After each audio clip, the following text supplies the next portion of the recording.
What is going on, everybody? Jaco here today, and I want to thank you so much if you are subscribed. If you aren't, please subscribe today, and always check out my other videos and hit that thumbs up.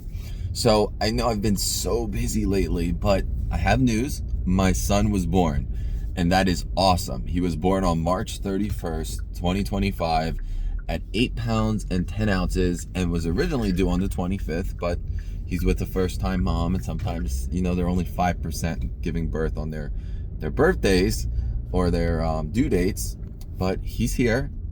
He seems very healthy. I'll talk about the process, and then I'll talk about the major scare that we had that luckily seems to be okay and seems to be not what it was intended to be.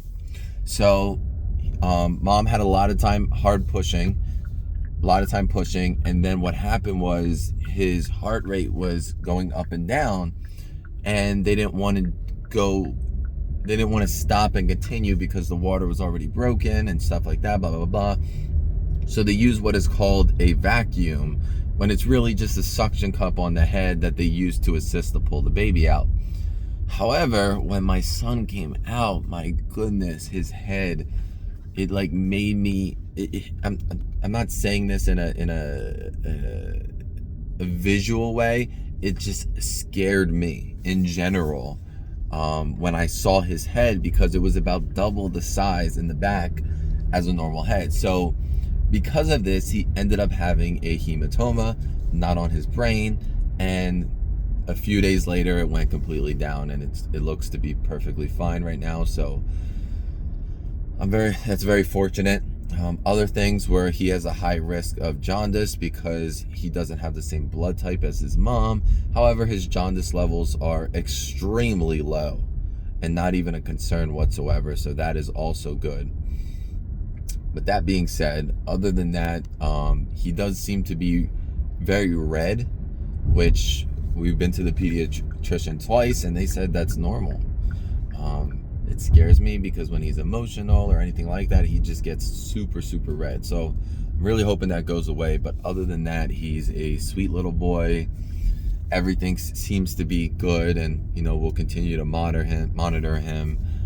His sister is playing good with him, except she's really, really jealous, even though she won't admit it.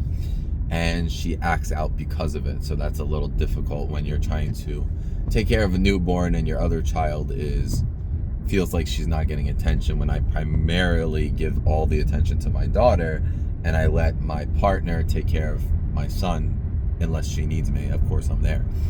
So that being said, let's talk about the scare. So at 20 weeks, we went to get the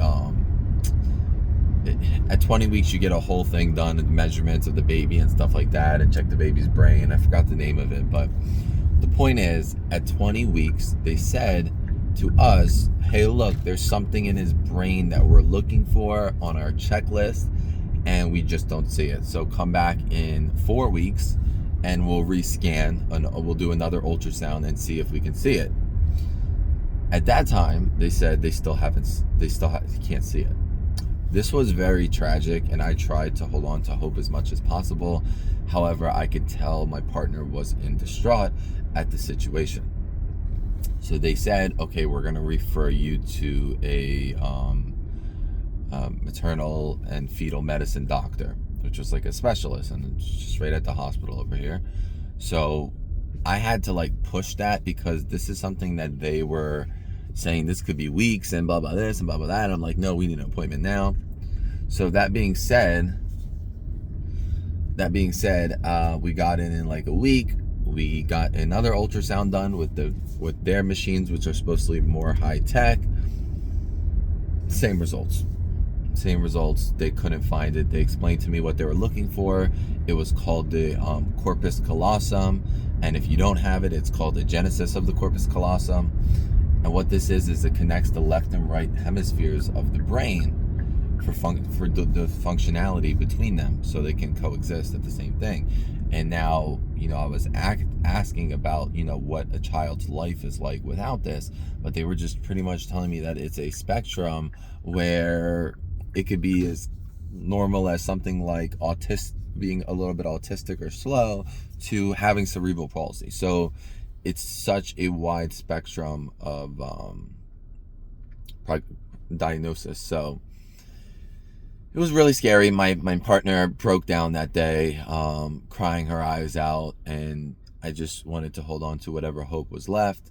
However, at this point, the next step was go to a place where you can get a fetal MRI done, where it's still safe for the baby because it can't go under a regular MRI machine due to radiation. So at this point, they pretty much said, look, there's one in Hollywood, there's one in Orlando, pick your choice. And I'm a little bit far from both. So, sorry, my back hurts. So yeah, this is another process of who knows how long this would take. So I ended up finding out from somebody in Hollywood that there was a Joe DiMaggio in Wellington, which is closer to me. And I got that booked like a few days after. So I just kept pushing it because we were 27 weeks into this pregnancy and we didn't know exactly what we were going to do. So at that point, I started joining a Facebook group that's full of moms and dads of kids who struggle with this. Oh, goodness, these people. And then I was looking at abortion places because if they told me that, hey, look, your child has this percentage of having a normal life, that would determine what decision we made. But we're also invested. I mean, we're also so far in time that that's illegal where we live. We would have to go to like New Jersey or Pennsylvania or something. And that's where my family lives. So we were thinking about that. And then I was getting costs, and then the insurance don't cover it. And it's like $8,000 to terminate a baby. And it was just so frustrating. So that being said, I needed to calm down because I was overwhelmed. I was overexhausted. I wasn't myself. I wasn't the father to my daughter I wanted to be. And we ended up going to the Joe DiMaggio. And the scan was about an hour. I was in the waiting area. And I was just on my phone. And at this point, I was really questioning my relationship. Like, hey, look, if we decide to terminate this child, am I going to be able to continue in this relationship? That's something that I was questioning because it was a very, very stressful situation. We ended up agreeing that if we do terminate, that we would try again right away. But once I started looking at the process of termination, I said to my partner, I was like, look, maybe we should have this baby. And if we can't properly take care of it, then to be able to give it up for adoption to a family that can take care of it, that are equipped to take care of it. And I say that primarily because I struggle myself to take care of myself with my own feet and back issues. And now I have neck problems on top of it it's hard enough to take care of my daughter as well. So I rather my son be with a better family that can take care of it and still be part of his life somewhat, if that's okay.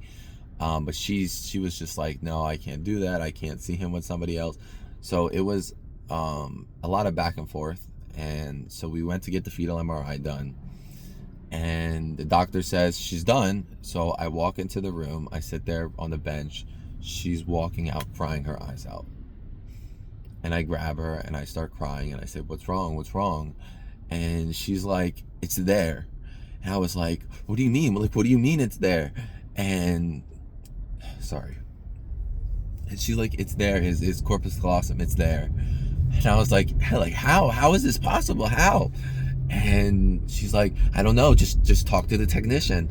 And I said to her, please tell me. Like, I was so emotional. And she's like, it's there. And she hugged me and she's like, I'm not even supposed to tell you guys, but I see how hurt you are. And I just wanted to tell you the good news. And that was one of the best days of my life. But even after that, I still had some doubt because there was 3 or 4 different scans that didn't show it. And then the MRI did, which is, you can see more with the MRI because it's like a still image, I guess. And there's like millions of pictures put together or something like that. But it was a lot. It was a lot. And like I said, even to the day my son was born, I was still worried about it. I still had concern about it. And luckily, after he was born, they scanned him and they said it's there. So I want to put it to rest. I hope that that's what it is, and it was just a mistake, and we can have a fully happy and healthy child. And every day has been so wonderful. Like I said, it's been about 10 days since he's been with us. He's been home for a week. Hold on, guys. People drive so slow.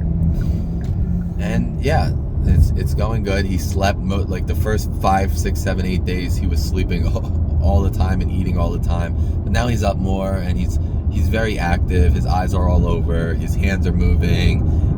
He's smiling. So everything's going good, and I appreciate you all so much. I try to not talk about things too much, but personally, I love to share information, especially good information. So thank you guys so much for watching. If you aren't part of my Patreon, it's just $1 a month. Somebody's smoking weed. It's just $1 a month that you can contribute to help me with my YouTube channel, so I can make good YouTube videos for you guys. And I appreciate you so much. Be sure to check it in the description below.